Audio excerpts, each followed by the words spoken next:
Welcome to Human Risk, a podcast dedicated to the understanding of human behaviour as a risk. Here's your host, Christian Hunt. Hello and thanks for joining me on the podcast. On this episode, I've invited back a friend of the show.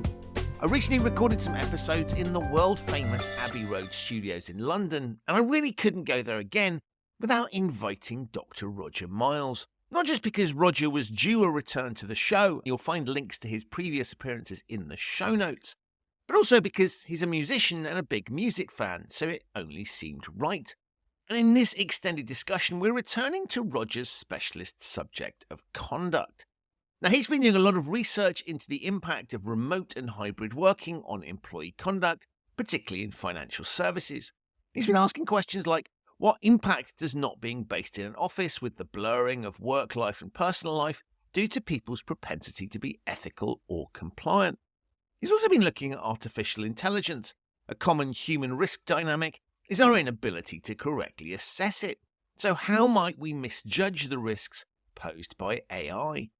And finally, since we were in Abbey Road, we of course had to talk about music, and I got Roger's insights into what we can learn about human behaviour from music. As ever, his insights are fascinating, so please enjoy my discussion with Dr. Roger Miles on money, motivation, and of course, music. Roger, welcome to the Human Risk Podcast, recording at Abbey Road Studios. Pleasure to have you here. It's fantastic. In the footsteps of Pink Floyd and the Beatles, it's our spiritual home, right? One of the things that's interesting about musicians is obviously they're renowned for not always being well behaved, which plays neatly into your theme. And I wanted to start off by thinking about some of the recent changes that we've seen to working patterns, and particularly people working remotely or in a hybrid form. What's that doing to conduct and human behaviour? The issue is very often when you say working frameworks that there's an expectation that people will just kind of behave in the normal pro-social way that we do when we're working in groups together. But of course, at home, we don't have to be pro-social. We can, sit in our pajamas and eat chocolate all day and do whatever people sort of prefer to do in their own time. And so there's a loosening of that village, the sort of social bonds that you're on your best behaviour when people are around you. I could quite easily see that would bleed over into kind of casual misbehaviour. Firms' attempts to push back against that, most famously the Barclays issue where they tried to install, was it eyeball tracking or movement tracking software on their staff's laptops, clearly met with strong resistance as an invasion of personal space. I think there is a new balance that needs to be struck, for sure, between the way we normally behave in the social space of work and the way we normally behave in our social or possibly antisocial space of being at home. Talking about rock stars, one of the things that we love about rock stars is that they're a bit wayward and interesting, and that they are more kind of creative in their everyday lives than the rest of us. And we love that vicarious sense that by buying their music, we're sort of buying into a more creative version of ourselves. I wonder if people sitting at home and, writing a novel on one side and trying to do their day trading or whatever it is on the other, is putting them into a different headspace completely. This implicit contract we have in the workspace simply disappears. Why would you do it? I'm often struck with rulemaking when we've had these conversations that rules assume a certain level of, how should we say, spontaneous social engagement. When we look at something like public order policing, for example, the terrifying truth is that if more than 5% of the population violently misbehave, we have a very serious control problem very quickly. If 10% of the population take to the streets, you have a full-on sort of civil anarchy issue. And therefore, I know that's a slightly weird example to take in relation to banking, say, but the maintenance of the system relies on the majority of people simply behaving in a quote-unquote normal, pro-social, acceptably engaged way. And the margin of tipping over into full-on misbehaviour and then entire systems systemically breaking down is terrifyingly narrow. And this is something which we tend not to look at when we're modelling risk in, say, financial markets. The most obvious example we've had, of course, with Silicon Valley Bank recently, and harking back to Northern Rock and other bank runs before it, is the normal behaviour that a bank requires is that its customers don't all turn up mob-handed and demand their cash back, because that's not how a bank can function. It requires on there being enough cash on deposit then to be able to lend multiples of that cash on deposit to make money in the market. So I'm not saying that anarchy is imminent because of working from home, but the idea that we take normal good behaviour for granted is partly a function of the way that people engage in an office environment. And there's plenty of tests of how you can see normal behaviour functioning, and indeed borderline risk-taking, sort of unacceptable behaviour. I remember years ago a behavioural professor showing me a sped-up video of a roundabout with all the traffic coming and going. And if you watch more than a couple of minutes of traffic at a roundabout through a sort of helicopter view video camera, it very quickly becomes clear that people are only marginally obeying the traffic system. There's a great deal of risk-taking, an enormous number of near misses going on, and sometimes not near misses, they're hits. People will behave to the extent that they expect other people to be judging them a little bit. If you're sitting in your home space, in your pajamas in your bedroom, but also in the office at the same time, then that kind of expectation of normal behaviour is eased. And that's likely to lead you to question your own values and what is normal good engagement, and how much does any of this matter? Actually, not to get a huge existential question about it, but people are much less likely to adhere to norms where the norm is not with them in the room, shall we say. Of course, one of the interesting things about the pandemic is we had a period of time where it was suddenly forced on people, and the rules and the processes that one might use to influence had to catch up, because this wasn't something that was contemplated. So I guess bad habits could easily have formed in that initial lockdown period. Oh, and I think there's fairly strong evidence they did. And I know that some regulators have studied this and not published the results of their findings, possibly for fear of sort of unleashing the beast, that actually it's worse than everyone thought. Which brings me to another theme, which we've talked about from time to time. We shouldn't be surprised at how badly people behave in regulated space, or how badly markets behave.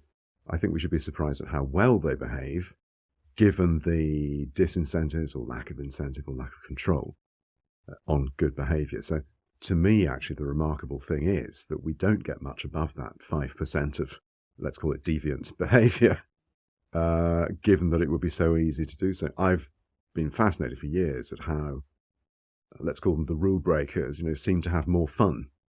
Right. Obviously, there's a kind of marketing message in it for that. I was just reading the stuff about drug dealers on student campuses and how this seems to have become, I won't say decriminalised because that will upset a lot of people, but to an extent normalised, and the university authorities are now looking at harm reductions rather than aggressively prosecuting people. I can quite see that in the case of drugs, there's a difficult line to tread. That you don't want to criminalise an 18-year-old for misguidedly accepting an offer of free drugs from a dealer on their very first day. Equally, you don't want to be sending them home in a coffin. And it's a difficult area of public order to police. Now, the creative crime tendency, whether it's drug dealing, insider dealing in financial markets or whatever, has for a long time marketed itself as, life is more exciting on the dark side. Oh, here we are at Abbey Road. The devil has all the best tunes, right? And I was always fascinated by that, I guess, sort of as a very generally well-behaved schoolboy. It always seemed to me that the bad kids, what Stephen Scott calls the cool kids, we wrote a paper on this, the cool kids problem. That the cool kids who were, going out and smoking behind the bike sheds or whatever, seemed to be having more fun. And I think part of the issue with this breaking of social bonds with working at home is that there's no normalization check. You can be whoever you want to be. Some people will find that alarming, destabilizing, threatening to mental health. Others will see it as an excuse to go more creative and try stuff. Again, very quick example. There was a great piece of research recently on home working tech people who have multiple jobs. I don't know if you saw that there's a group of, and I can't remember their name, it's probably a good thing because we shouldn't be encouraging misconduct, a group of tech developers who have their own social media space, which encourages each other to take multiple jobs because no one is checking what you're doing. And this is an extension, actually, of an ethics piece that I taught for quite a long time, where what do you do with the software developer who effectively automates their own job away but carries on drawing a salary, which is a real situation that's arisen quite often. So if you, by extension, if you automate your own job away, why not have 5 jobs and automate all of them away and draw 5 salaries and nobody's checking because you're never in the office? Right. This is not an incitement to crime, children. But in a way, if they're able to do that, then it's not so much a tech or culture issue. I mean, that's arguably a good outcome, right? The bad outcome is that they're getting paid. Sorry, which bit is a good outcome? The good outcome is if they can automate their roles, then from the organisation's perspective, that ought to be something that you would want to encourage. You don't want to be paying people to be doing nothing. But in the ethics class, the question was, so what next? Right. Should you go to your boss and say, I've managed to automate my job away, so can you pay me something for the intellectual property of this app that I've developed? Right. Should we maybe split the proceeds, or should you give me another job where I can put my great skills to good use? Or should you fire me for not telling you sooner that I was doing this? But it just seems to me that that's people using their creativity to solve a problem. And if genuinely the output... But business doesn't really work like that, does it? No, but if this dynamic is there, rather than sort of pretending it's not there or trying to kind of constrain it, wouldn't a better solution to that would be to say, let's recognise that's actually what's happening and say to ourselves, how can we incentivise people in the right way to solve that? In a perfect world, yes. But as I say, business doesn't generally work like that. It prefers to create a risk control system, a framework, typically an econometric-based, number box tick that says, well, the app developer is doing their job and this is a good outcome from their working at home. It doesn't question. It's kind of like, I don't know, let's think about meaningless metrics for a minute. That old thing of testing your organization's capacity for learning by measuring the metric of training attendance. Mm-hmm. And again, you've heard me on this before, I won't bang on about it, but the idea that your organization's, let's call it reflexivity, its ability to take on new ideas and apply new thought, is all down to a simple metric that says how many bums were on seats on a certain day or how many eyeballs on screens on a certain day. And indeed, oh no, we've got this fancy eyeball tracking, how do the eyes move across the screen? Really? Is that checking your metacognition as an organization, your capacity to understand limits and move beyond it? No. But we prefer simple metrics. People tend to default to the metric that causes the least problem. And so in the case of our software developer who's automated their own job away, the metric probably remains, is the task that they were given completed in the given time? To which the answer clearly is yes, because it's been done by the AI while the developer is off on the golf course or whatever.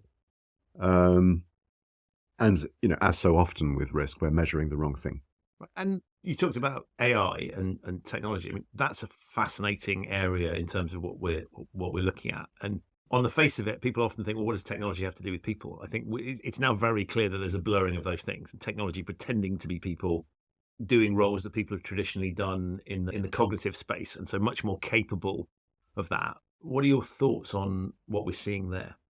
Let's look at AI in a market that I understand, because clearly the implications of AI are absolutely immense and go in all sorts of different directions. And we have colleagues in our little research group who are talking about all kinds of AI implications.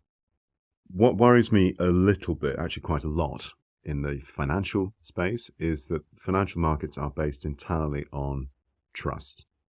And okay, I know the blockchain people will perk up and say, well, hang on a minute, we've priced trust into the blockchain model. Let's just set that aside for a second.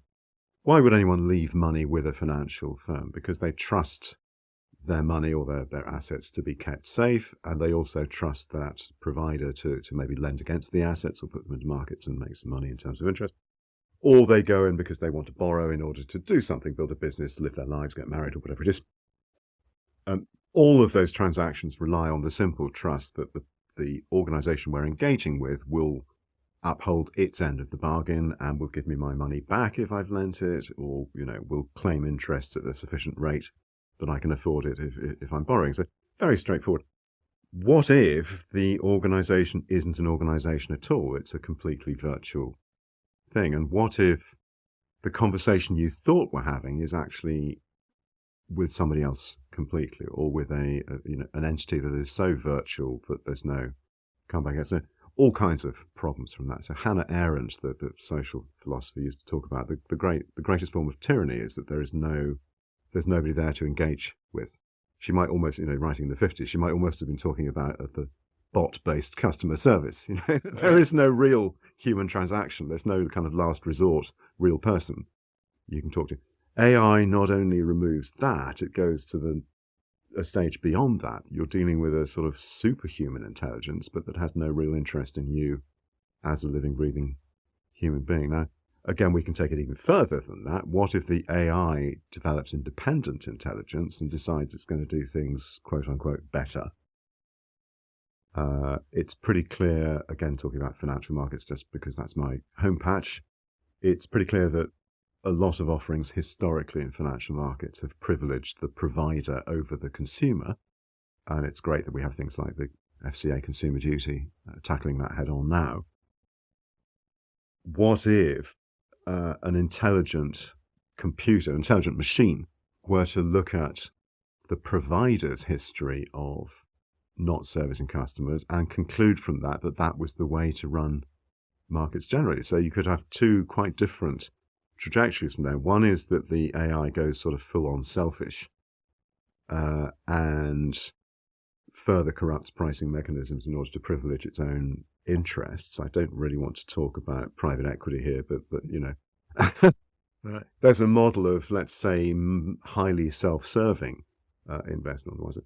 Or it might say, actually, the history of this market is so, the pricing mechanisms in this market have been historically so poor that we could create better social goods by doing it better and tearing it up and starting again. So you get maybe a model more like Zopa, where there's no intermediary at all. It's just literally a price matching thing between borrowers and savers, and maybe with a tiny margin in order to help the system to pay for itself.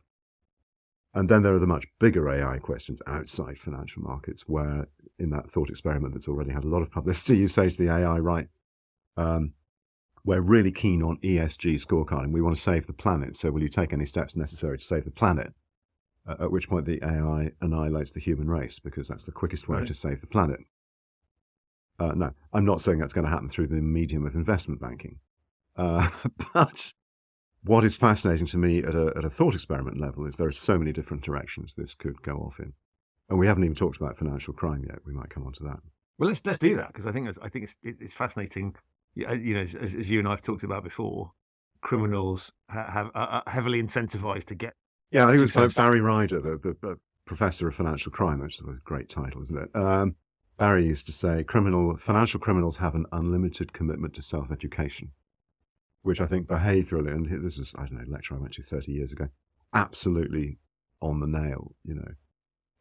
Financial crime, I've got to be very careful ethically talking about this, as given that we're ethical advisors, but the point of financial crime is it is a very rapid, self-reinforcing learning loop.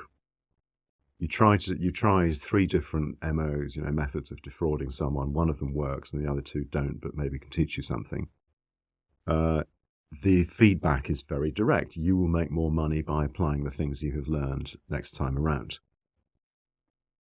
This is frighteningly close, by the way, to some trading incentive systems which already are out there in the legitimate market. But Barry's point is a financial criminal has no disincentive to learning other than obviously the threat of enforcement, the threat of prosecution. Which in many cases is pretty remote if you're experimenting on the wilder fringes of, say, applying AI to creating plausible stories as a fraudster. My worry with AI is that the fraud potential of it is absolutely immense, because you are reconstructing the very idea of human trust. And if financial markets are based on human trust, as we were discussing, why would anyone leave their money on deposit anywhere if they didn't trust the place that was holding the deposit? If AI questions the nature of trust, the underlying nature of trust, I am not dealing with a human agent. Well, hang on a minute. I'm not dealing with a human agent in a lot of the financial market already. We have service bots. We had that big series of prosecutions about baked-in bias in customer service bots in, I'm going to say, the insurance market. The idea that as you develop machine-assisted customer service, you're inadvertently baking in the poor elements of service that your human providers already have. Well, how much the more, and this is a dark side proposition, how much the more if you were a malign agent, that you could take these successful confidence tricks that you already have and spin them into a, let's call it, power-assisted mass market confidence trick. My prediction for this, very simply, is look at the history of new technologies generally. Regulation has tended to trail behind new technologies. You can look right back, and I've written case studies on this, and we can maybe talk about the next book at some point. I've got more than 200 of these case studies ranging right back through not just 200 plus years of industrial history, but actually to the ancient world as well, where wherever a new technology arrived, pretty quickly somebody would find a way to repurpose it for malign reasons. And to take a simple, and I'm afraid rather unpleasant example, a jet airliner is in many ways a fantastic tool for enhancing travel and improving people's ability to see other societies. It's also, if you choose to redeploy it as a flying bomb, a highly effective bomb to destroy a high-rise office building. Need I say more? Clearly, the people who invented the jet airliner did not have that use in mind for it, any more than the people who invented the iPhone had in mind that it might become a migration vector for illegal boat crossings in the English Channel. There are all sorts of historical reference points where great new technologies have been malignly co-opted to create, let's call them, bad actor markets. What really bothers me with AI, it is just so much bigger than any other technology in the cognitive space. In fact, I don't think there's any other change in cognitive technology since the invention of the printing press, that so fundamentally alters the balance of power in terms of what's going on in people's heads. Maybe television. To your point, it's sort of, we tend to unleash these things without thinking that through. And I guess it's harder to think this one through. So if I look at social media, for example, probably with the benefit of hindsight, we can of course say, well, of course it's going to be used to manipulate people, but, and let's give Zuckerberg a tiny bit of credit, he recognized early on that people were giving him lots of data. But you can sort of make an argument saying, well, it's helpful, right? It allows people to stay in touch with each other and maintain a friendship group. And that's clearly a use case. But that's now gone into all sorts of wild and interesting spaces. I guess the challenge with AI is the potential. It's a much bigger risk. So we've seen it happen very recently with tech. We're now looking at something that is, it's arguably already out of control. Well, the history of humanity, if we look at it in the very long term as anthropologists, is naive optimism, born out of the need of primitive societies to get up off their backs, from sleeping in the cave and go out and hunt for food. Otherwise, there wouldn't be a tribe. So optimism is programmed into our brains. We have a little bit of optimism bias because if we didn't have it, we wouldn't be alive. That's not to say that we are unrealistic. So in those primitive tribal societies, we learn to recognize the threat of, the tiger in the cornfield or whatever. And to look for patterns of possible threat. Unfortunately, our animal brains didn't evolve to a point where we can understand fundamental challenges to trust of the kind that AI creates. And we're very good at dealing with the rapid onset of a physical threat, so fight or flight, pretty obviously. We're reasonably good at dealing with the slow onset of an existential threat, so I don't know, London and the Clean Air Act in the 1950s. Pretty clearly, if you couldn't walk down the street in London without inhaling toxic smog, probably a good idea. And again, back in the 19th century, same problem with sewage. I don't know why I'm fixating on London here, but here we are at Abbey Road. So you get these slow onset physical hazards, which the legislative process can deal with. AI is not at all like that. It's very rapid onset. And I think a lot has been written about this. I'm not going to go into this, and better brains than mine have had a conversation with you about this. We are very poor at understanding certain shapes of risk. First of all, the risk of large numbers. If you ask somebody to do a sketch of the difference between a million, a billion, and a trillion, they will be hopelessly wrong. in terms of conceiving scale. Similarly, exponential change. Well, people have maybe, if they've thought about it, a picture of a hockey stick in their head. But of course, it's not a hockey stick. It's more like a boomerang. It doesn't just go up a little bit. It keeps on going up, and it goes up an awfully long way. And AI is this really terrifying combination, actually, of completely throwing up in the air our basic cognitive function, very rapid onset, and we're talking about months here. We've seen the graphs of the uptake of historic technologies like the telephone, television, and so on, versus ChatGPT, which is just basically a vertical, straight line. And the final thing is just this complete inability to understand exponential change. And if you saw that film that the Centre for Humane Intelligence came out with, so the video that Steve Wozniak sponsored about the nature of AI change, they are saying it's not just one hockey stick, it's like a whole sports bag of hockey sticks in 15 different sectors all converging. So it's not just one event of exponential change, it's multiple events at the same time that we're essentially punching a massive hole in our human cognitive framework. Now, I've not had any conversations with any regulator, legislator, parliamentarian, anyone in that rule framing space who has halfway reached getting their head around that. So what then are the alternatives? Well, we look at the history of technological failure, and it's, again, rather unkindly, we could portray this as a series of big, stupid events which nobody foresaw. Now, they were stupid because with hindsight, and with hindsight bias, of course, it's easy to say, obviously that was going to happen. Why didn't you think about that? The problem being, it had never happened before, so it was possibly in that space of knowable unknowns or just simply unknown unknowns. Let me take a simple example from the early days of transport technology. In fact, two examples. So a little-known fact of interest to maybe rail nerds only is that on the opening day of the world's first intercity express railway, and I think it's 1838, that the VIP guest was run over and killed by the opening train. Clearly not in the PR plan for the day, I think it would be fair to say. Similarly, not long after the opening of a railway station whose platforms were at first floor level to the street in Paris, one of the trains featuring the newly invented air brake was slowing down at the platform. The air brake failed, and the entire train piled through the wall of the station and fell 30 feet into the street below. You might be familiar with that famous Athena poster. Yeah.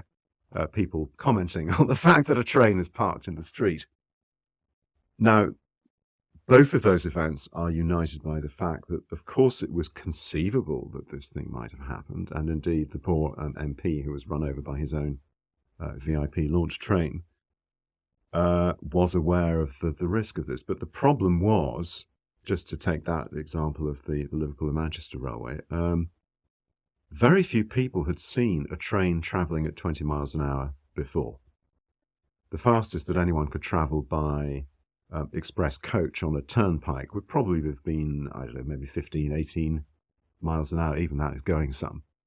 The fact that the sort of normal speed for the, when I say rocket-powered, I mean the locomotive, not the rocket. That these trains were routinely travelling at sort of 20 to 25 miles an hour. It was simply beyond the comprehension of people at that stage. And so this unfortunate gentleman couldn't possibly have known that the train was going to reach him as quickly as it did. He thought he had time to get out of the way. And unfortunately, this turned into a very empirical experiment into proving that question. Sorry, I shouldn't laugh. It's a tragedy. So we learn at each stage that technology creates these wonderful spaces for good, but then at the next wave beyond that, there are simple catastrophes of the kind of, sort of failures of cognitive, our failure to predict of what could go wrong at a simple kind of hazard event level.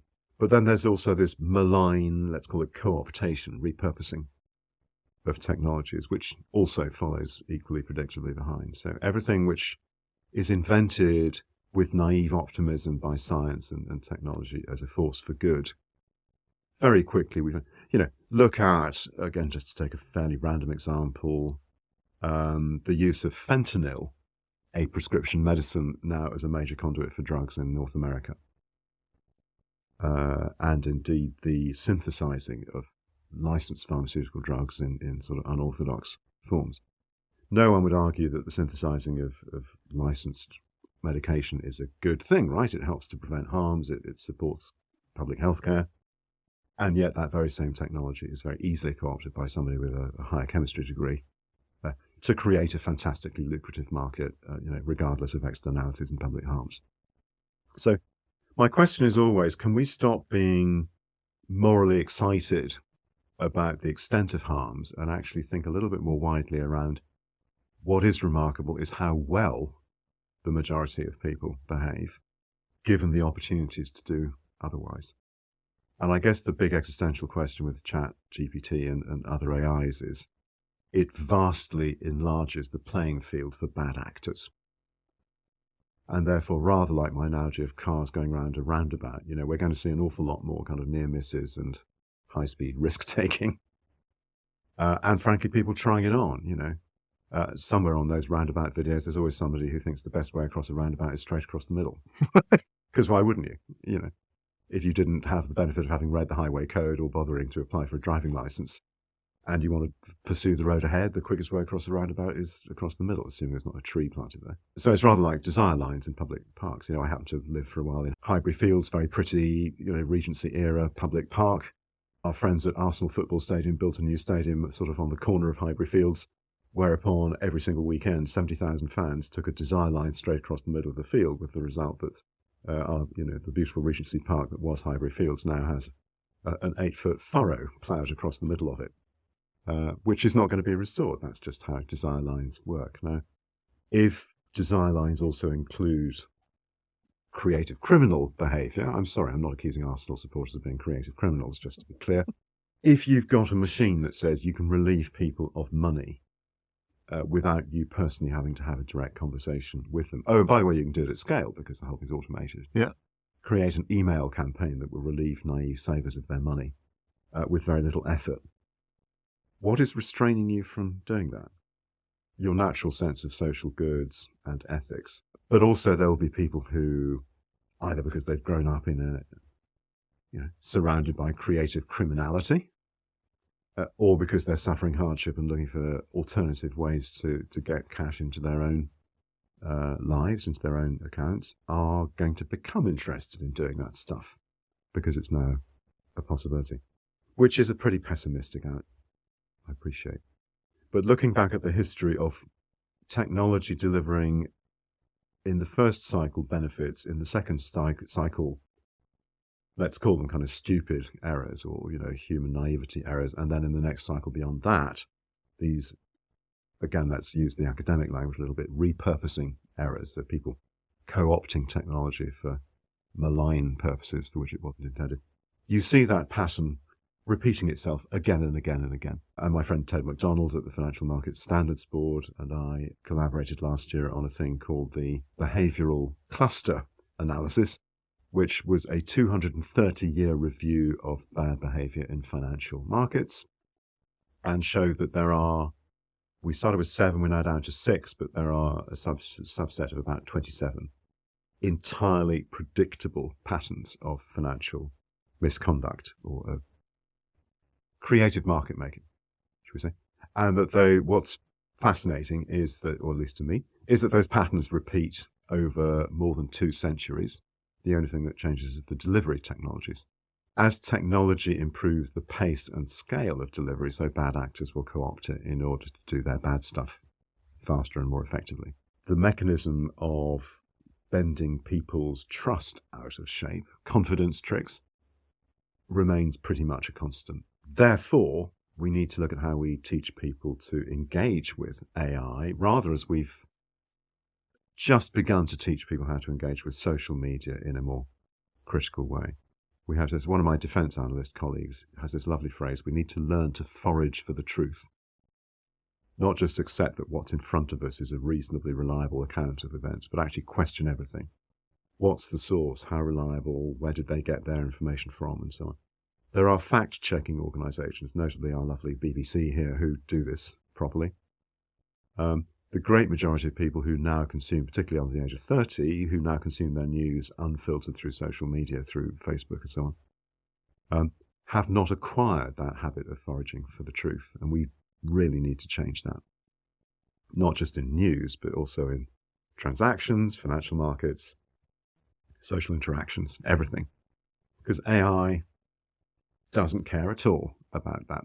And as the custodians of ChatGPT have said, we're not really interested in the truth. What ChatGPT does is reflect the sum of human output, which, by the way, is incredibly unreliable.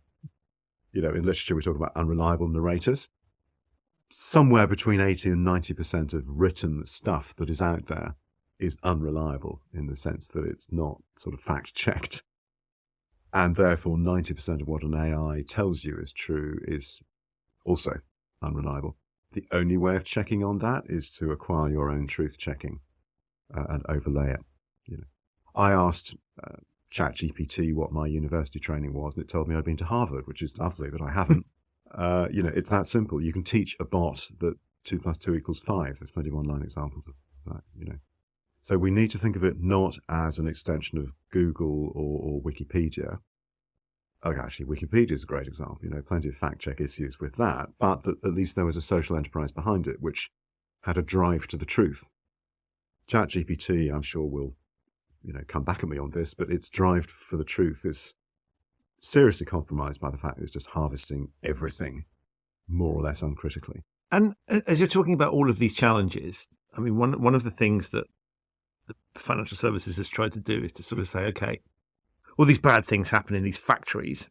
Let's get some senior people on the hook. So we have these accountability regimes to try and, in part to respond to nobody went to jail after the crisis, heads on sticks logic.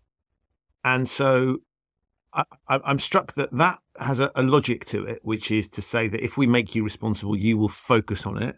And we've got to deal with the fact that you're heavily incentivized to make money because that's the nature of the industry. But what I'm struck by as you talk about a lot of these recent dynamics is that the people in those positions might not have the wherewithal to mitigate the risk. So to a certain extent, if we're reliant on humans that don't fully understand some of these dynamics, and by default, you'll tend to be somebody of a generation that might not be fully on top of it. That's a bit of a challenge. Okay, this is a slight left turn. Over the weekend, just because it's the kind of thing I do at weekends, I was rereading Lakoff and Johnson's Metaphors We Live By. A fabulous book. It's 40 years old now, and it talks about how the substructure of language, the way that we tell stories and our brain assembles words and meanings. And again, there's a read across to labeling theory. So do you look at someone's behavior and label it as acceptable, normal, mainstream, or kind of deviant and not okay? And you can see one of the games I play in classes with people is to compare their grandparents' behavior with theirs. So what's this kind of some of the stuff that your granny did that is kind of not okay for us now? And you can see how language and attitudes, so things like, drink driving, fur trading, smoking, social attitudes change with generations, partly in response to public information campaigns, partly just because we kind of grow up and maybe our collective wisdom gets greater, I hope. The problem with regulators is that they have to be seen to produce results. Every regulator is a political appointee. And although we try to maintain in our heads this idea that regulators are sort of people with big brains and radar views of massive issues, actually the mundane fact is that regulators are answerable to their political masters to report on indicators for how much success are you having as a regulator. So rather as a successful measure of a training program in a bank is how many people attended the training program, which as we know is a ridiculous indicator, it doesn't really measure. So a measure of a regulator's success is how many people did they prosecute. Let's take an example outside finance for a minute, talk about the fire brigade. So the measure of the fire brigade's success for many years was how many fires did they extinguish. Until somebody high up in the, I think, London Fire Brigade said, hang on a minute, that's the wrong way round. That's a little bit like saying, how many whistleblower incidents did you have? How many things went wrong? Surely there should also be a measure around how good are we at fire prevention? So they then flip the indicators into things like installing smoke alarms and having sessions in schools around fire safety and so on. The problem in finance is that we made a bit of a rod for our own backs by having a global crisis in 2008. We may be on the edge of one now, interestingly. Perhaps we should talk about that too. that there's a wobble in public trust, that markets were creating these complex derivative instruments which nobody, including the people selling them, really understood. The natural public pushback against that in terms of risk management, or actually just simple kind of tribal behavior, was we wanted to see the face of the person whose fault it was. Now, as behavioral scientists, we know that the proper language for that is fundamental attribution error. So talking about metaphors, as I did a second ago, so Lakoff and Johnson say, the phrase, Winston Churchill won the war. No, he didn't, actually. You'll find that there were quite a few other people also involved, but, we tend to make that attribution error of just saying it was like the most visible face on the problem, or the success, indeed. Like, Richard Branson is an enormous success. Yes, but I think you'll find he's got a few people working for him as well, that kind of thing. So applying that kind of false conflation logic to financial markets, it was all the fault of Fred Goodwin, or it was all the fault of these shadowy boards. Well, yes, there is a question of public harms and what the law calls the guiding mind, whether you can identify in a boardroom with 10 people around the table, but it really was that person in the corner whose evil plan it all was. Interesting, and there's never been a legal standard of proof that has succeeded in properly achieving that objective. There's a more basic thing at work here as well with fundamental attribution error. It's kind of atavistic, it's wild, it's the peasants attacking the castle. If financial services were the castle with the robber barons sitting in there, it's incredibly satisfying to sort of beat down the door with a pitchfork and chase the people who you regard as being the prime movers in the evil plan. I have a different narrative, which I appreciate not everyone will go along with. But from working very closely with banks for more than 20 years now, it is not my take that this is a market full of evil people. They do not wake up in the morning thinking, what cunning plan can I impose on my hapless customers to relieve them of their cash? Most people actually want to do a good job of work. Where things get bent out of shape, and I'm batting this back to you, actually, is that the rules and controls are so poorly designed. They fail to anticipate creative bad actors, but they also fail to anticipate that a clumsy rule can actually perversely incentivize. It can encourage someone to cut corners. And the problem with that is once you get into the habit of cutting corners, you do it all the time. And then you'll take away, again, the psychology jargon here is instrumental conditioning. If nothing goes wrong the first time you break the rules, you carry on breaking the rules. So there becomes a local subculture that the rules are just there for show, and that what we actually do is break the rules because nobody cares. Or, you won't get caught, or it makes more money if you do. A fine becomes a fee, to quote somebody's recent book on this. And, this idea that if you can achieve your objective of rewarding shareholders and getting a bonus by casually ignoring the rules, and what's the worst that can happen? A little slap on the wrist, fine, then you just carry on ignoring the rules. It's almost like the system is rewarding you for creative rule breaking. So that's the real thing that we have to tackle. It's not this slightly simplistic, oh, it was just that guy. This is closely related to bad apple theory, by the way, and the number of places I've been into where they've had some trading incident, possibly rogue trader, possibly kind of overmighty head of desk who's ignoring their limits. And the compliance people say, oh yeah, we got rid of that person. We had a bad apple, we got rid of the bad apple, so everything is okay. To which I say, really? What was the enabling mechanism that promoted that bad apple in the first place? And I think you might find the back office is kind of complicit in that, right? Somehow. It's not just all about, we love that simple narrative that there's a kind of, I don't know, Christopher Lee evil figure in the boardroom, kind of projecting bad stuff downwards. Yes, there is a trickle-down theory of misconduct, and Diane Vaughan, famously wrote that book about the Challenger disaster and how casual misconduct became kind of hardened into the management teams, between the US government and NASA and Thiokol and all those people participating in that, to the point where they sent a rocket up into space with clearly a fatal flaw and people died. So casual misconduct, unfortunately, does catch on. It's kind of like rumor gets out there before truth has put its boots on. Casual misconduct tends to travel incredibly fast because who doesn't like cutting a corner in order to get something done quickly? And we're all under pressure to get things done quickly. In the same way that the bullshit asymmetry principle, actually, and this takes us back into AI and truth. The problem with bullshit is it's really easy to come out with it. It's much harder to challenge it, and this is the asymmetry principle, that if I say the moon is made of cheese, for you then to say, well, no, I think you'll find we've actually sent rockets up there to analyse soil samples, and it isn't, then kind of gets boring quite quickly, So it's far easier to shoot an arrow over the house bullshit narrative than it is to take that to bits and rationally challenge it. So in the same way, casual misconduct, bullshit, socially creative ways around things. So just the simplest example from everyday office life. When I go into, I shouldn't be saying this because my clients might be listening, whenever I go into a new office, I try to get in without a security pass just to see what happens. And you'd be surprised the number of times I have. There's also the example of the top secret military base where I did a gig a few years back, where the commander of the base, I said, I've got to get my minicab from, such and such a gate, but I haven't got a pass to get out through that gate. I came in through, gate A. I've now got to get out through gate C. The commander took me aside and we stood behind the door in his office. He said, I will let you out through gate C using my pass, but we can't tell the guards in the hall because they'd have to arrest you if you told them that's what we're going to do. So the commander of this top secret military base, and I won't say which of the three services it is, but you know who you are, was basically telling me to game the system in order that I could get out and quickly get my cab and catch my train.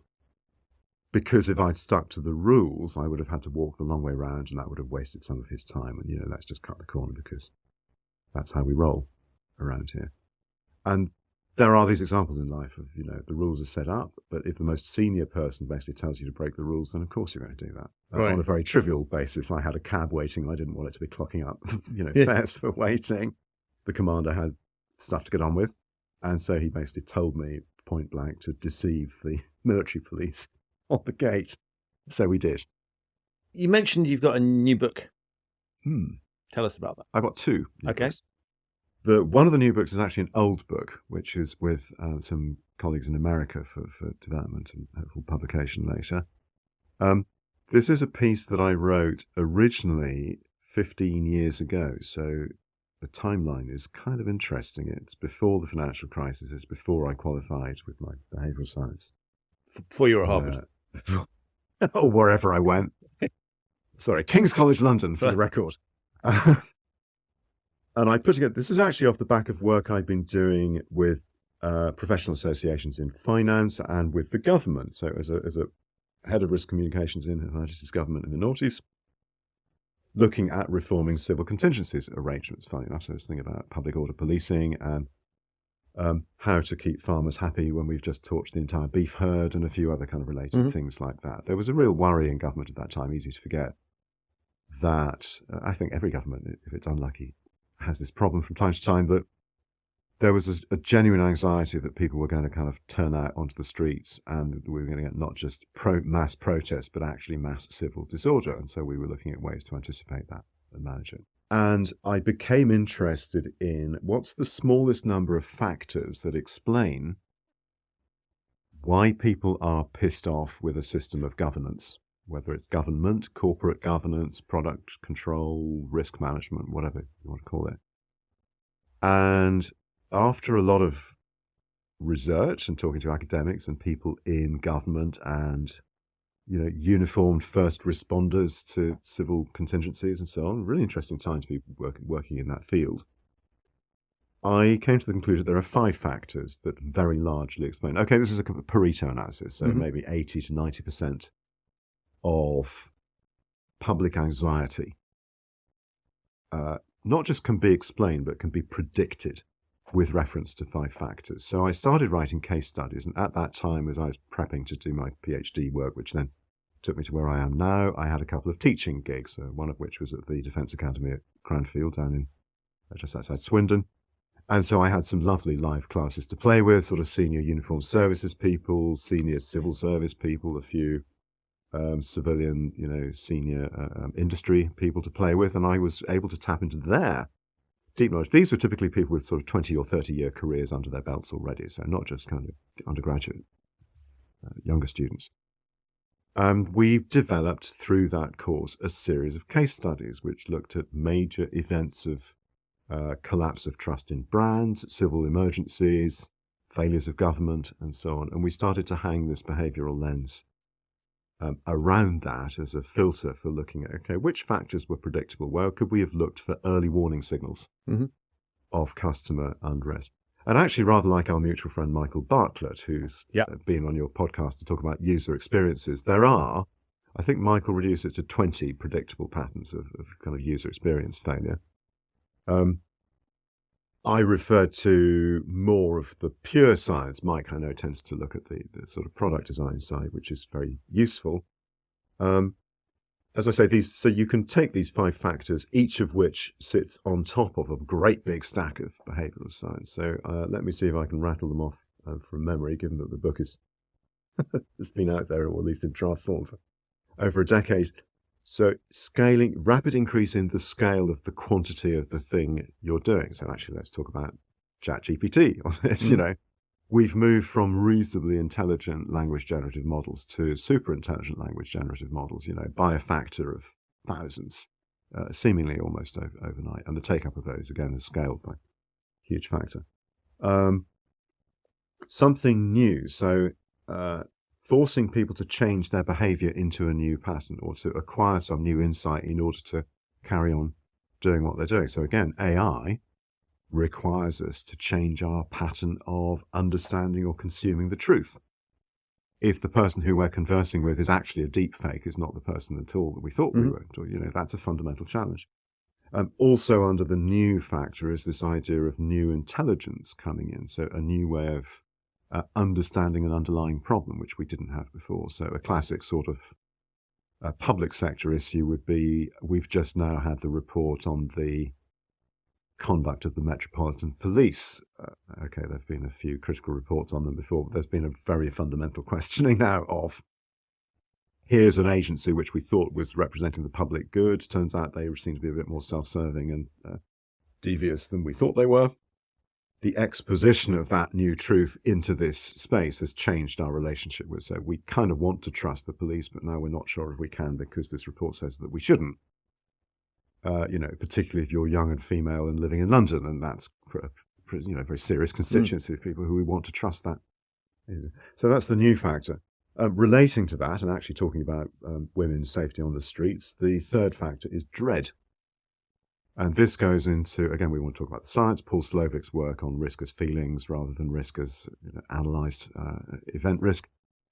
It's very clear that the human brain works in ways that sort of shortcuts us into anxiety states because of the presence of a risk, or the existence of a hazard. And dread takes 2 forms. Now, funnily enough, when I wrote the book originally, nobody was using this phrase, psychological safety, but that's very much what we're now, it's become the fashionable thing. So the dread factor is both, of course, physical dread of something that's going to hurt me, but also psychological dread that I'm in a situation that makes me uncomfortable. The fourth factor is equity or fairness, by which we don't mean the law, we mean natural justice. And increasingly in the protest space, we're seeing particularly sort of millennials and Gen Z looking at structures for dealing with complaints as an employee, or indeed dealing with complaints as a customer, and rejecting those formal structures, saying, well, that's not going to work. And as our friend Alison Taylor says, rather than engaging with a complaints system as an employee, you just grab a couple of documents and publish them on WikiLeaks. And that's the millennial way of, expressing your dissatisfaction with your employer's ethical engagement. In that space, interestingly, the New York Fed has just said it's going to start looking at Glassdoor as a sort of toxicity red flag for employers. And again, Violation Tracker, which I helped to work on, this system that tracks, the events of court rulings against firms for ethical or financial or employer misconduct.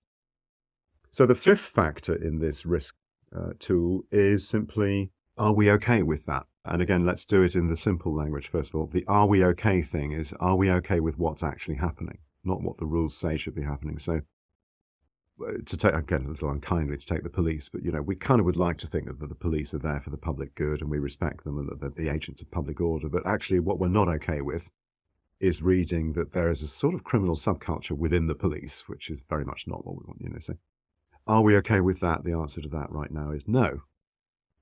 If you want to map it back into the science, of course, there's a kind of social proof thing as well. So the public will continue to behave and to support the systems of government and governance for as long as they believe that those systems are serving the public good. If you get events of corruption, cartel behavior, criminal subcultures in the public sector or whatever, people's natural conclusion from that is, well, that is not okay. You have broken your side of the contract, so why should I uphold mine? Now, where these 5 factors operate in concert, very often, by the way, it's a little bit like a wheel, like with the old-fashioned telephone dial. You kind of spin the wheel and it cycles through all 5 factors in that sequence that I've just said. Sometimes, though, you get a kind of pinball thing of it pinging between the 5 factors. Where it always ends up, where you've got a serious problem, is that, are we okay with that factor? And again, this is the informal risk assessment. In simple terms, the conversation around the coffee machine of, oh, did you see that? Not sure about that. Are we okay? Or looking over your neighbour's garden fence, having a chat. It's that level of social acceptance or disapproval. That is, those factors together collectively explain, as I say, kind of more than 80% of, let's look at some impacts of that. And I write this up in the book, changes of government, major technology-driven disasters. Very often there's a kind of failure to scale regulation alongside the scale of the technology changing. Collapses of leadership, consumer flight from certain brands. What is, in a way, a little bit disappointing is that all of this is so predictable, and we've known the science, we've also known, just in terms of a simple conversation about what works and what doesn't, we've known this for so long, and yet so little of it seems to be formalized into the realm of creating better regulation. So as I say, I wrote that, drafted it, went off, did a PhD looking at better regulation amongst other things, the psychology of all this. Was giving a talk in Boston in November last year. Somebody came up to me and I had an interesting conversation. Their first question was, who's your representation? Which I thought was interesting. As if you can't succeed unless you have an agent. But then they also said, so what have you published on this? And we got talking about this kind of behavioral framing of when stuff goes wrong and what I call the what actually happens effect. You've got the rules on the one side and then the what actually happens is unintended stuff and people bend things out of shape. And I said, well, actually, I could give you 100, 200 examples of disasters that have happened because we failed to simply exercise our brains through these 5 categories. And they said, that sounds fantastic. So I gave them the manuscript to look at, and there's the publisher looking at that at the moment now. Relatedly, the second book currently in development is about public trust and confidence. What I like to try and do is keep ahead of where the mainstream is going. So again, no disrespect to any of your interviewees on this podcast, but I think the moment you find that everyone is now describing themselves as a behavioral scientist, it's probably time to move on. Yeah. There are marketing agencies, customer relations departments, all kinds of people who are now talking about, oh yeah, we're behavioral scientists. If you are, fantastic. If you're not, please don't say that because it's not true. One should qualify and spend time and commit and actually study. Yeah. And yes, of course, there's a big overlap into brand development and consumer confidence and all that stuff. Fantastic. My instinct has always been when everyone's talking about something, it's probably time to move on to the next. So on which point I actually had half drafted a book on reputation risk, and then I just found too many people talking about reputation risk, so let's get beyond that and do the next thing. I think it's about the nature of trust. I think it's how we've broken trust through a number of things, systemic misbehaviour in regulated markets. I don't want to be political about this, but, the UK clearly has an issue with public utilities and regulation generally. Quite apart from financial services that we talked about. The advent of social media and now kind of second wave social media, AI assisted, I think raises enormous questions about the limits of our collective knowledge. And I'm not going to answer those enormous questions in 200 pages of print. But what I think we can do is map back this question of sharpening our own critical faculties, being less trusting of what we're seeing, not in a way that leads everyone to mistrust everyone, but just to take ownership a little bit more of this thing. This information I'm acquiring, is that good, or is that just something I happen to have read because it's been tweeted? I think you can then map that back into a 5-factor analysis of why serious stuff goes wrong. I'm also very tempted, as we were just talking about it, to look in the new book at big, stupid stuff happening. Mm-hmm. And to just do a bit of a callback to that other piece from a couple of decades ago and say there's a history of quite predictable patterns in big, stupid stuff happening. And without getting into a huge load of detail on case studies, there are plenty of examples of communications, energy, transport technology, chemistry, pharmaceuticals, and every sector you look at, there are many examples of catastrophic failure, unfortunately. And the way we tend to progress as monkey brain human animals is that something has to sort of explode spectacularly for us then to comprehend the nature of the threat. Right. What would be fascinating, and I'm not actually sure I got long enough in between kind of writing the book, getting it published, and the event of this thing, it would be fascinating to place a bet on what is the big, stupid catastrophe that is going to flow from AI. I will say with 100% certainty that there will be a big, stupid catastrophe, and I'm going to say within the next 2 to 3 years, that comes out of AI. I would love to be able to predict a little more sharply where that will sit. It might be an AI scam relieving, many thousands of savers of their hard-earned savings.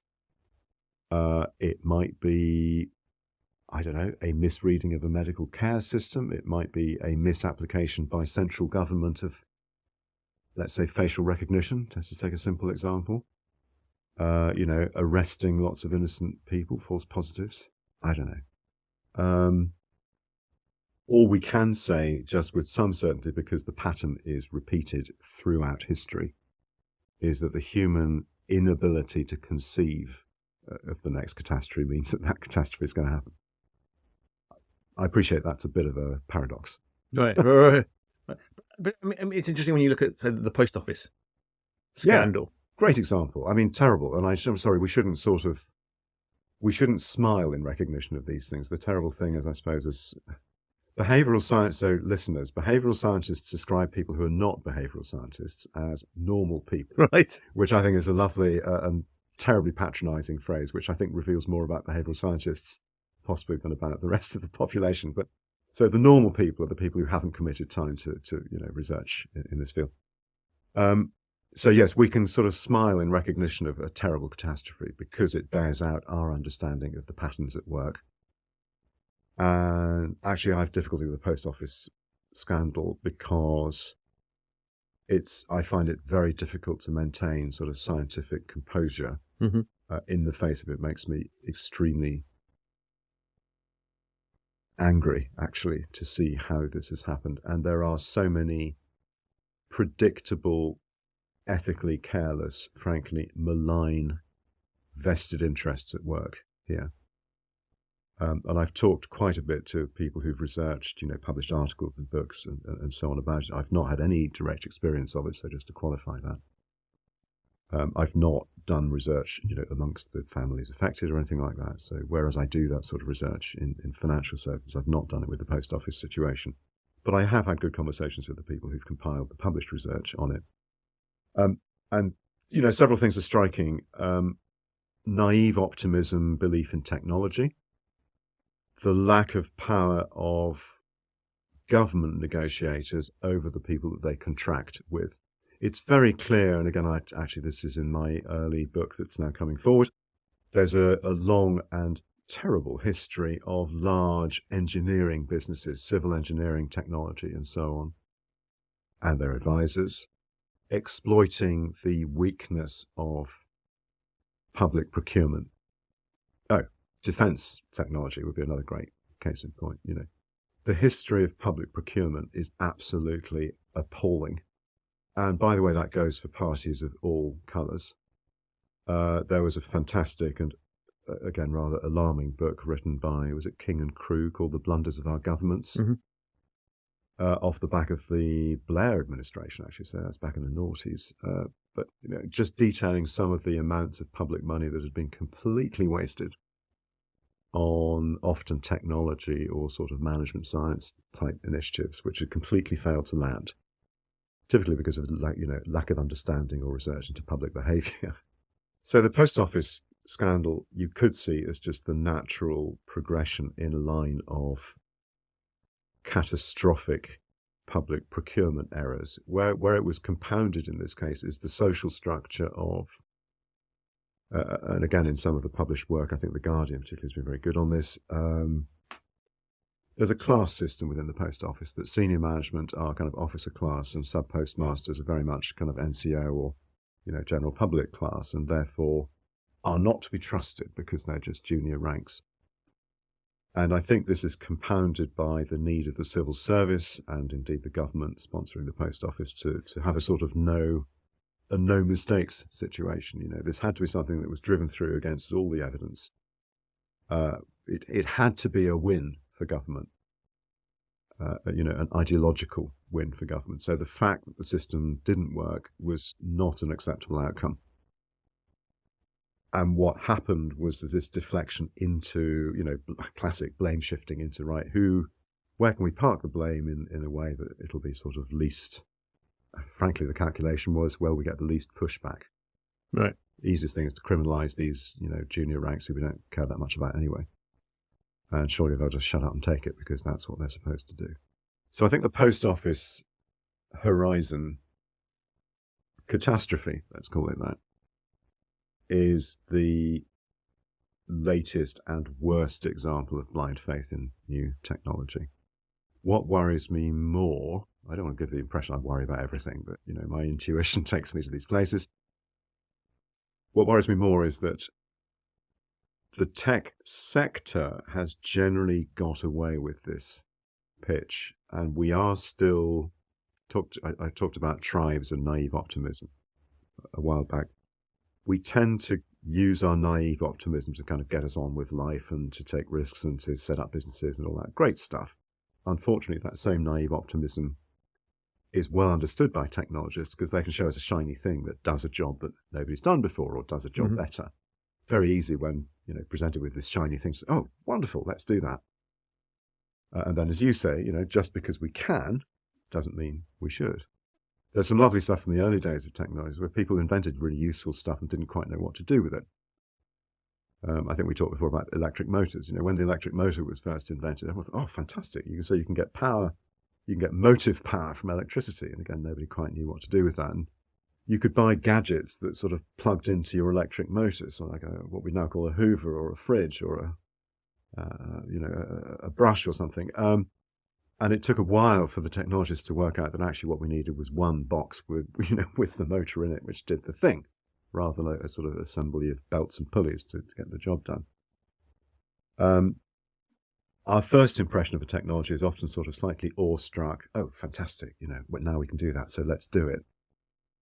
Plenty of examples from around, gene splicing, so-called Frankenstein food. Again, our friend Hilary Sutcliffe. It's some great research on why the public should or should not take for truth some of the messages that have come out of certain industries who are pushing various technologies. So I think we see with AI the onset of a huge force for good, but also an enormous open space where the human future lies, and actually our ethical engagement with managing that future lies. And I don't think the mechanism of democratic elections or rulemaking is up to the challenge. And I can think of almost no point in history where we've faced quite such a crisis of risk cognition. So, Roger, we're at Abbey Road, and I know that you're a music fan and a musician yourself, and I wanted to get some of your musical background and hear your stories and inspirations from a musical perspective.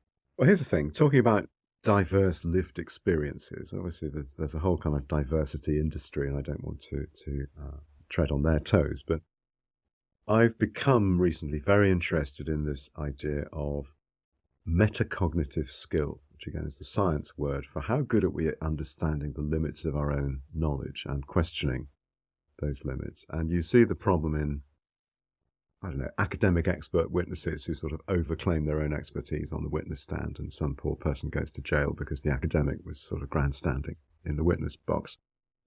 So it's a serious issue, lack of, and you could argue, and again, naming no names, there are world leaders who show a staggering lack of metacognitive skill, really grasping what the fundamental challenges are.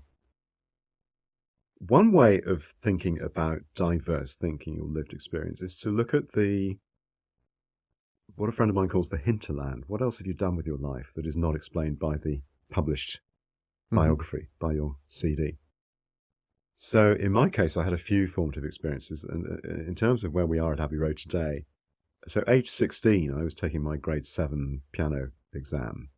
And my head of department in English, which is what I went on to do as my first degree, said, so what's this with the music exams? You've got some A-levels coming up pretty soon. Are you serious about pursuing music as a career? Because you're a good musician, that's fine. And I said, well, I had thought about that. And he said, crushingly, if you're not already a prodigy, you shouldn't be thinking about that. So just for the benefit of those who are not familiar with the English music exam system, grade 7 at 16 is kind of normal, strong performance, but it's not. It's not concert pianist performance, let's be clear.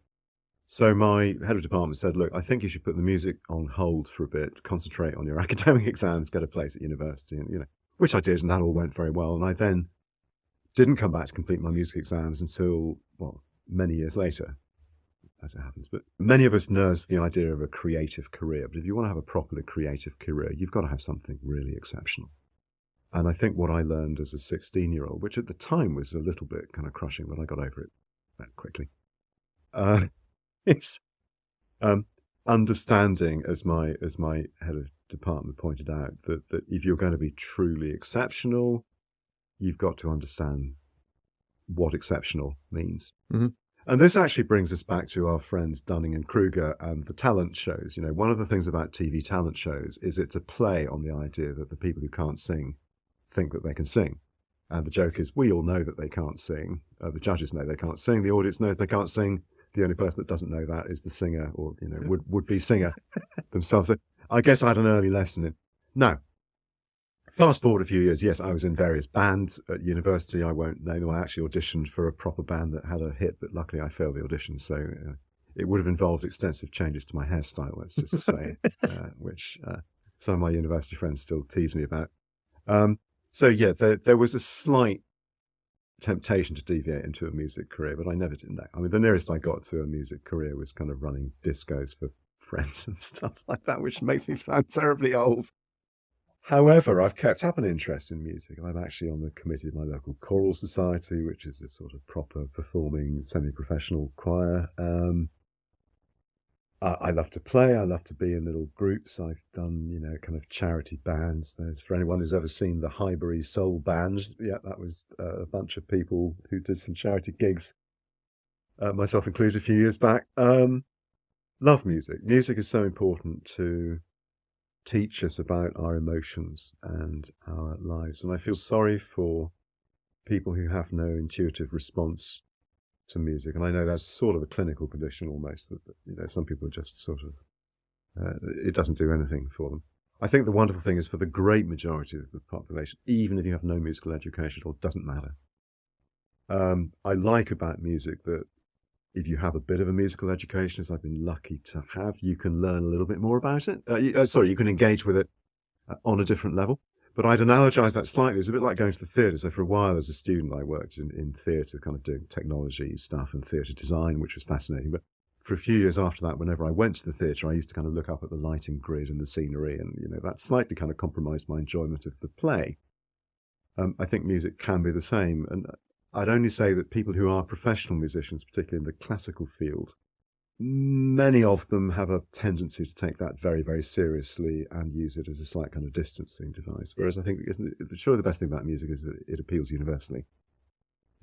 I am, actually Joanna Lumley was just in the paper this weekend saying, because her husband is a classical conductor, wouldn't it be great if the classical music industry kind of made more of an effort to be engaging and approachable? Because there's some wonderful stuff out there.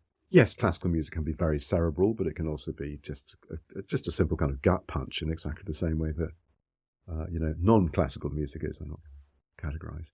So it's great. I love that music kind of activates the synapses in a way that, reading books and doing risk research doesn't. And I think you can talk to the other nice thing is musicians generally, you can talk to musicians about music, and everyone's got, even those lofty classical musicians who I was maybe slightly unkindly malign, they will have, a great big breadth of interest in things. I sometimes think that the next book after the next two might be something about how music helps our brains to function and sort of make sense of the world. I know there's a fair bit of writing on that already. I think maybe a cheeky way into it would be to set up a jukebox and list some titles of bits of music that will start you thinking about risk in new ways.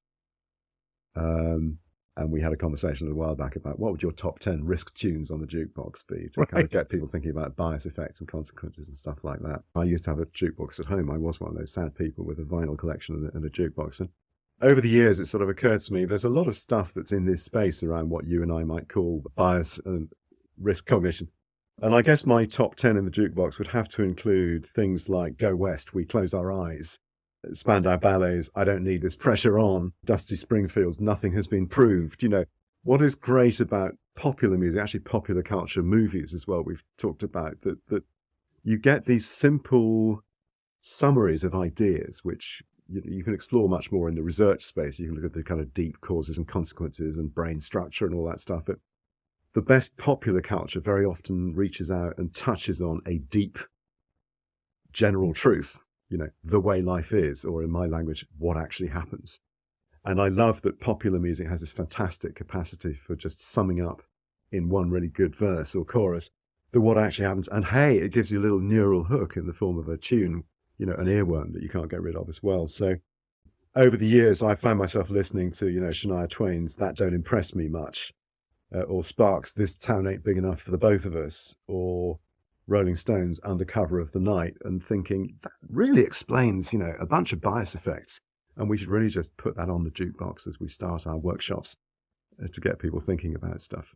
Love that. I'm a fan of country music on the basis that it's very simple, right? It's all about trucks and fishing and beer and hunting and boots and all the sort of obvious themes you'd expect. But I think to your point, it's a reflection of everyday existence. And I do think that lyrics are fascinating because there's an opportunity to, when I look at the construct of a song, you've obviously got the tune that plays a strong part that grabs you, but then the lyrics become very significant, and we're all capable of quoting song lyrics, which is something I find fascinating in a way that, I'm always concerned that if the research about brain capacity is correct and that we're only using expert, what happens if that's wrong?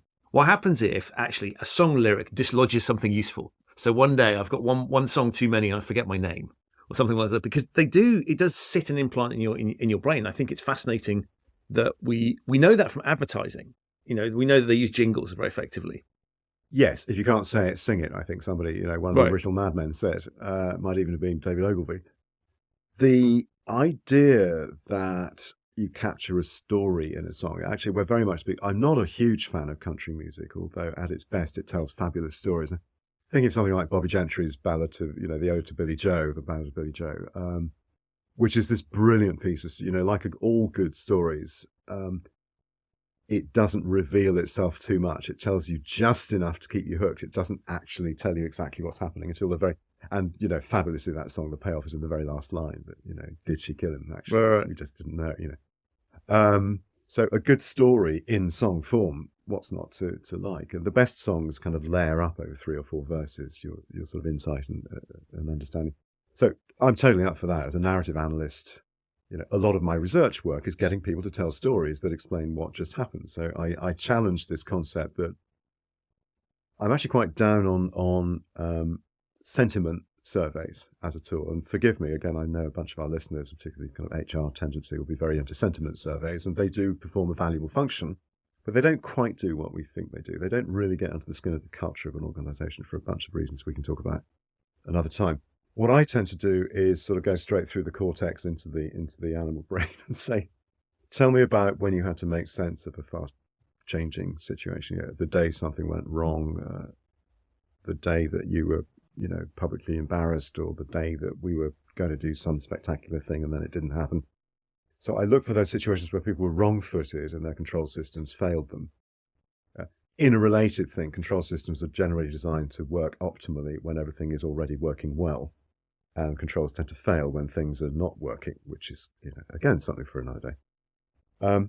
So I cut through the sentiment layer and the kind of risk framework layer by going straight to narrative. Get people to tell stories. Tell me about the time when. Who's the most interesting person you've met at work, and what conversation did you have with? What's the worst thing that ever happened to you? Those sorts of very simple story triggers. I can tell normally within a few seconds of their starting to recount a story to me, both the cut-in and the cut-out point. So where does the story begin and end? What cast of characters populates it? To what extent the narrator has agency in their own story? So is this a story of kind of me triumphing over something terrible, or am I just sort of like a box of mushrooms under the stairs, Stuff happens. People make sense of their experience, and they make sense of risk by telling stories to each other. And we tend not to think of them as stories, as anecdotes around the coffee machine or whatever, or social media, Twitter exchanges. It's a really important part of understanding how we make sense of risk, what makes us human, and how we work together socially or don't work together. And music is just another way of capturing that. Rather in the same way that Hollywood script writing is another way, and I'm fascinated by this initiative that was announced to get script writers to act as futurologists for government, because script writers very often are pushing out the edge ever so slightly from where are we now to, in the near future. What happens if we just tweak up? So something like, Black Mirror is the most obvious example. What if you kind of take everything which is currently sitting at 10 and tweak it up to 11? Let's see what sort of reactions we get and what stories we can tell. So this idea of not just telling stories about what happened to make sense of my own life, but how we might extend that to the next thing and look at what hazards should we be looking to deal with. So I'm looking forward to the next big Hollywood blockbuster about AI doing a big stupid thing. Somebody should be thinking about that. Amazing. Well, listen, as ever, a pleasure. We could keep talking forever, but we should probably quit while we're ahead. So thank you so much. Pleasure. So that's it for this episode of the Human Risk Podcast. My enormous thanks to Roger for appearing, and to you for listening. To find out more about Roger, the work that he does, the books that he referred to, and many of the subjects that we covered, have a look in the show notes. There are links to those there. If this is your first time listening to the Human Risk Podcast, welcome. To hear previous episodes featuring Roger on the show, have a look as well. So that's it for this episode of the Human Risk Podcast. My enormous thanks to Roger for appearing, and to you for listening. To find out about the books that Roger was talking about, some of the research areas and other topics that we discussed, have a look in the show notes. You'll find links to all of those there. You'll also find links to the previous episodes featuring Roger. If this is your first time listening to the Human Risk Podcast, welcome. You can subscribe wherever you get your quality audio content. It's available on all of the major podcasting platforms. I will be back very soon with another episode of this show, but in the meantime, if you want to see episodes that you've missed, do visit the podcast website, which is humanriskpodcast.com.